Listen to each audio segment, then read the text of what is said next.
Investments in securities market are subject to market risks. Please read all the related documents carefully before investing. Market में एक नया IPO आ चुका है Skoda tubes limited का। अब ये जो आईपीओ अभी ओपन चल रहा है एंड आपको हो सकता है इसके बारे में कंफ्यूजन हो कि क्या ये स्कोडा कार बनाने वाली कंपनी का आईपीओ, तो ये उसका आईपीओ नहीं है क्योंकि उसकी स्पेलिंग होती है SKODA, लेकिन ये जो स्पेलिंग है वो है SCODA ट्यूब्स लिमिटेड। अब ये जो कंपनी सिंपली स्टील्स के पाइप से ट्यूब से ऐसी चीजें जो बनाती है। तो आज की इस वीडियो के अंदर हम आपको बताने वाले हैं कि कंपनी के क्या फाइनेंशियल रेशियोज है, कंपनी का क्या परफॉर्मेंस रहता है, कंपनी का क्या बिजनेस है और कंपनी जो है कंपनी की पूरी हिस्ट्री हम आपको इस वीडियो के अंदर जो है बताने वाले हैं और कंपनी का आईपीओ के लाने के पीछे का पर्पस क्या होगा और कंपनी जो है मार्केट से पैसा उठाने के बाद आगे क्या करने वाली है इन पैसों का। तो वीडियो जो है बहुत इंपॉर्टेंट होने वाली है, तो वीडियो को जो है बिल्कुल एंड तक देखिएगा एंड वीडियो को लाइक कर दीजिएगा, चैनल को सब्सक्राइब करके बेल नोटिफिकेशन ऑन जरूर कर दीजिएगा एंड उसके बाद ही आप डिसाइड करिएगा कि आपको इस आईपीओ के अंदर अप्लाई करना है या फिर अप्लाई नहीं करना, ताकि आप भी जो है आईपीओ में अप्लाई करके अच्छा खासा प्रॉफिट बना पाए। तो चलिए वीडियो को स्टार्ट करते हैं। तो स्कोडा ट्यूब्स जो कंपनी है वो 2008 में शुरू हुई थी और इनको जो है 14 साल का एक्सपीरियंस है इस इंडस्ट्री के अंदर। अब ये जो है डिफरेंट तरीके के पाइप एंड ट्यूब्स बनाते हैं, जैसे कि आप यहाँ पे देख सकते हो ये जो है सीमलेस पाइप बनाते हैं, सीमलेस ट्यूब्स बनाते हैं। इसके साथ साथ कई तरीके के ब्लेड एंड ट्यूब जो यूज होते हैं, इंस्ट्रूमेंटेड ट्यूब यूज होते हैं, जो कि ये कंपनी अलग अलग इंडस्ट्री के लिए, जैसे अगर आप यहाँ पे पढ़ोगे तो सेक्टर पढ़ोगे ऑयल एंड गैस के अंदर, पावर सेक्टर के अंदर, फार्मास्यूटिकल्स एंड ऑटोमोबाइल ट्रांसपोर्टेशन, इन सब के अंदर जो पाइप्स यूज होते हैं वो ये जो कंपनी है बनाती है। डिफरेंट तरीके के पाइप्स जो कंपनी मैन्युफैक्चर करती है। तो अब हम समझ गए कि ये जो कंपनी है वो जो है ट्यूब्स एंड पाइप्स बनाती है, ना कि ये कंपनी जो कि कार बनाती है। लेकिन अब इसकी मैन्युफैक्चरिंग होती कहाँ पे है? तो इसका जो प्लांट है वो लोकेटेड है अहमदाबाद मेहसाना हाईवे के अंदर गुजरात में, और वहां से जो है मुंद्रा पोर्ट बहुत ज्यादा पास है। और ये जो कंपनी है अपने प्रोडक्ट सेल करती है जर्मनी, इटली और भी यूनाइटेड स्टेट, बड़ी बड़ी कंट्रीज के अंदर ये जो है अपने प्रोडक्ट्स को जो है सेल करती है। लेकिन अब बात आती है कि हमें इस आईपीओ के अंदर पैसा लगाना चाहिए या फिर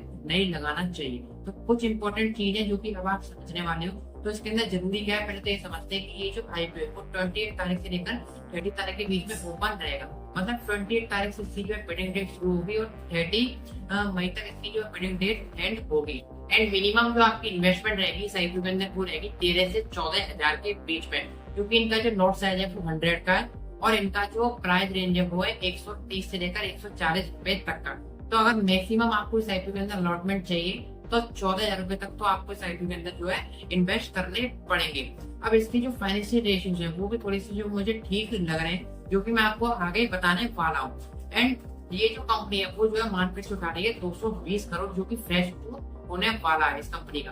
अब ये कंपनी मार्केट से 220 करोड़ आने के बाद क्या करने वाली है एक बार उसको समझ लेते हैं। तो कंपनी उन पैसों से जो है अपनी मैन्युफैक्चरिंग यूनिट को जो है एक्सपेंड करेगी। अगर हम इस कंपनी की स्ट्रेंथ को देखें तो कंपनी जो मैन्युफैक्चरिंग करती है स्टेनलेस स्टील सेगमेंट के अंदर, वो seamless and blade and tubes and pipes को अगर हम देखें तो मैन्युफैक्चरिंग करती है। अलग अलग इंडस्ट्रीज के अंदर अलग अलग जो है इनके प्रोडक्ट्स यूज हो भी रहे हैं, अलग अलग थिकनेस, ग्रेड और लेंथ के हिसाब से जो है कंपनी कस्टमाइज भी कर देती है ट्यूब्स एंड पाइप्स को, जैसा सब लोग बोलते हैं। एंड ये कंपनी बोलती है कि इसका जो प्रोडक्शन है वो जो है बिल्कुल इनर हाउस है। इसका मतलब ये लोग जो है बिल्कुल भी सप्लायर्स पे जो है डिपेंडेंट नहीं रहते।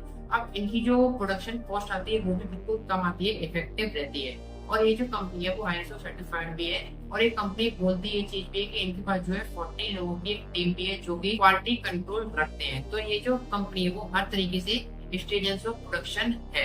अब ये कंपनी बोलती है कि इनका जो रिजेक्शन है वो भी बिल्कुल कम आता है, जबकि ये जो है पाइप बना रहे हैं इनकी क्वालिटी टीम जो होती है वो इन हाउस रिजेक्ट कर देती है माल, जो कि सिर्फ इसमें लिख रहा है 2.6%। और जो इनका कस्टमर है वो अगर आप फाइनेंशियल ईयर 2024 के अंदर देखोगे तो कस्टमर ने सिर्फ 0.31% माल के अंदर ही कंप्लेंट करी है। मतलब इनका 99.7% माल बढ़िया बन रहा है, ऐसा यहाँ पर ये जो है लिखा हुआ है। अब 230 इनकी जो टोटल कस्टमर्स है, जैसे मैंने आपको बताया कि रेलवे के अंदर, पावर के अंदर, केमिकल्स एंड गैस सेक्टर्स के अंदर और भी सेक्टर्स के अंदर इनके जो कस्टमर इनसे जुड़े हुए हैं। 11 कंट्रीज के अंदर ये जो है कंपनी अपना माल को जो है एक्सपोर्ट भी कर रही है, जिससे कि इनका एक्सपोर्ट से सिर्फ जो है 30% का रेवेन्यू आ जाता है। अब हमने इस तरीके से इनकी जो है मेरिट्स जान ली, कंपनी की स्ट्रेंथ जान ली, लेकिन मैंने आपको बताया कंपनी जो है 11 कंट्रीज के अंदर अपना माल बेचती है और जिससे इनका 30% का रेवेन्यू आता भी है।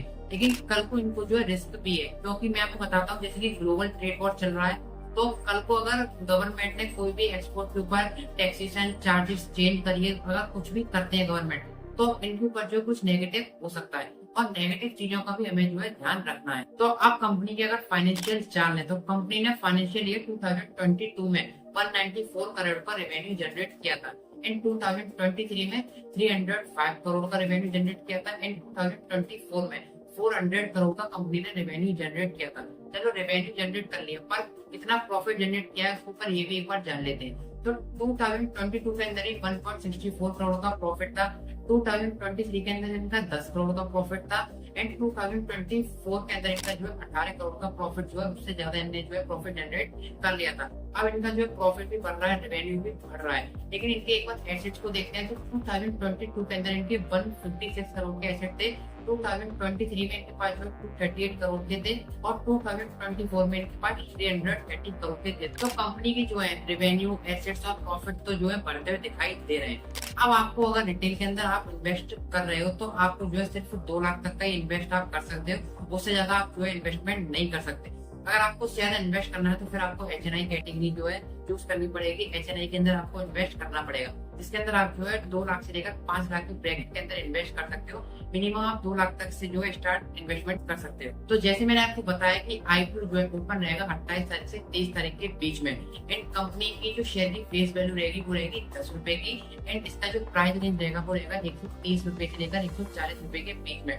जो लॉट साइज रहने वाला है वो 100 का रहने वाला है एंड कंपनी मार्केट से इशू कर रही है 220 करोड़ जो कि फ्रेश इशू होने वाला है और कंपनी NSE और BSE के अंदर दोनों के अंदर लिस्ट होने वाली है। अब इनकी जो टोटल शेयर जो कि फ्रेश इशू में जा रहे हैं वो है 1.57 करोड़ शेयर। अब जिन लोगों को इन IPO के अंदर अलॉटमेंट नहीं मिलेगी उनका जो है रिफंड प्रोसेस चालू हो जाएगा। 3 जून को डेट याद रखिएगा। अगर आपको इस IPO के अंदर अलॉटमेंट मिल जाएगी तो आपको 2 तारीख को पता लग जाएगा, वरना आपको जो है 3 तारीख को आपको जो है रिफंड आपके डीमेट अकाउंट के अंदर आपको क्रेडिट कर दिया जाएगा। एंड एक इम्पोर्टेंट बात, अगर आप इस IPO के अंदर अप्लाई करने की सोच रहे हैं तो आपको जो है कट ऑफ टाइम ध्यान रखना होगा, जो कि इनका UPI मैंडेट टाइम है वो है 5 बजे तक का और 30 तारीख से पहले आपको अप्लाई करना होगा।